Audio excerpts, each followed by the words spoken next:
Hai semua, aku mau sharing tentang gimana sih perjalananku dari Malang ke Jakarta naik kereta sendirian dengan posisi pakai kursi roda. Jadi yang belum tahu, aku tuh ke Jakarta buat nonton konsernya Itje. Ini tuh pertama kalinya aku ke Jakarta dan pertama kalinya juga keluar kota sendirian, bener-bener nggak ada siapapun yang nemenin, cuman pakai kursi roda.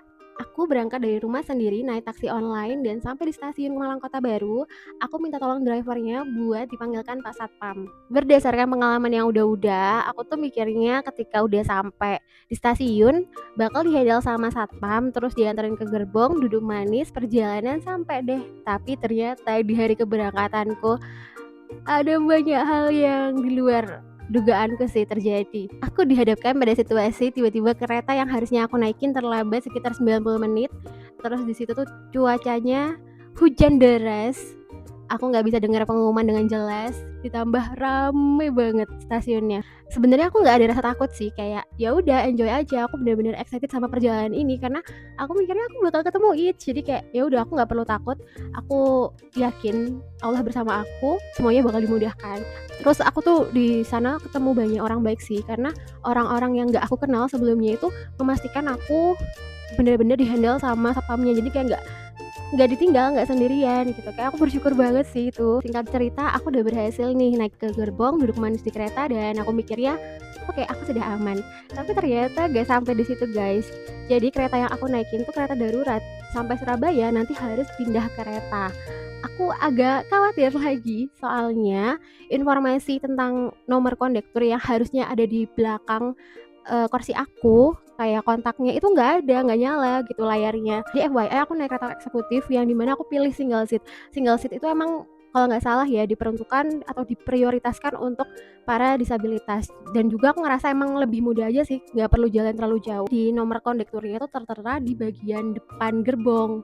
Nah, terus waktu ada petugas yang lewat, aku minta tolong untuk dicatatkan biar aku bisa langsung ngechat kondekturnya. Terus aku chat lah kondekturnya, aku bilang, aku di kursi nomor sekian, posisi dengan disabilitas, butuh bantuan nih kalau nanti pindah gerbong. Terus kondekturnya tuh sigap banget langsung ngebales.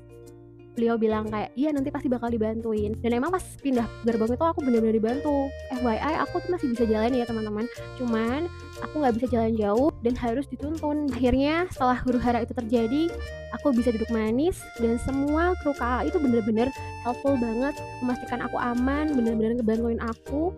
Dan karena mungkin aku saking excitednya ya, jadi 12 jam perjalanan tuh nggak terasa selama itu. Aku juga nggak yang banyak tidur gitu loh. Jadi sambil baca, sambil HP-an. Terus tiba-tiba kayak udah sampai di Jakarta, dan di Jakarta aku juga dibantuin pas di stasiunnya. Dan sebenarnya aku janjian sama temanku. Jadi temanku yang dari Jogja itu datangnya kurang lebih 30 menit setelah kedatanganku. Aku nungguin dan aman kok, guys. Akhirnya aku bisa bersama temanku. Perjalanan ini tuh benar-benar merubah sudut pandang aku, karena awalnya aku adalah orang yang suka mikir diriku ini adalah seseorang yang merepotkan banyak orang. Ketika aku punya keinginan melakukan ini itu, aku pasti bakal ngerepotin orang lain. Tapi sejak kemarin aku buang jauh-jauh pemikiran itu. Aku menganggap manusia itu memang diciptakan untuk saling menolong, gotong royong, karena nggak semuanya setiap orang itu berada di dalam kondisi yang prima, yang baik, yang sehat. Dan aku yakin setiap kebaikan yang diberikan kepadaku, yang datang padaku, itu bakal balik lagi ke orang-orang yang melakukan kebaikan tersebut.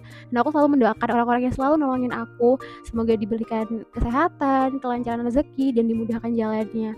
Jadi perasaannya itu pasti bakal lebih positif. Setelah aku pikir-pikir lagi juga, mencoba hal-hal baru itu adalah salah satu cara aku untuk bertahan hidup. Dari perjalanan ini ada dua kesimpulan. Yang pertama, aku punya keberanian untuk pergi ya karena Itje. Kalau nggak karena dia, mungkin aku belum tentu berani ke Jakarta sendirian. Terus yang kedua, karena kuasa Allah sih, karena kebaikan Allah aku bisa sampai sana, terus juga bisa pulang dengan selamat. Intinya nggak apa-apa banget untuk penyandang disabilitas, terutama yang menggunakan kursi roda, pergi sendirian naik kereta, karena pasti kru dari KA itu bakal bantuin. Yang penting kalau misalnya ada apa-apa, jangan ngerasa sungkan atau malu buat tanya, terutama untuk chat kondekturnya. Itu aja sih cerita dari aku. Dan tahu nggak, setelah perjalanan ini, aku jadi penasaran pengen nyobain perjalanan lainnya.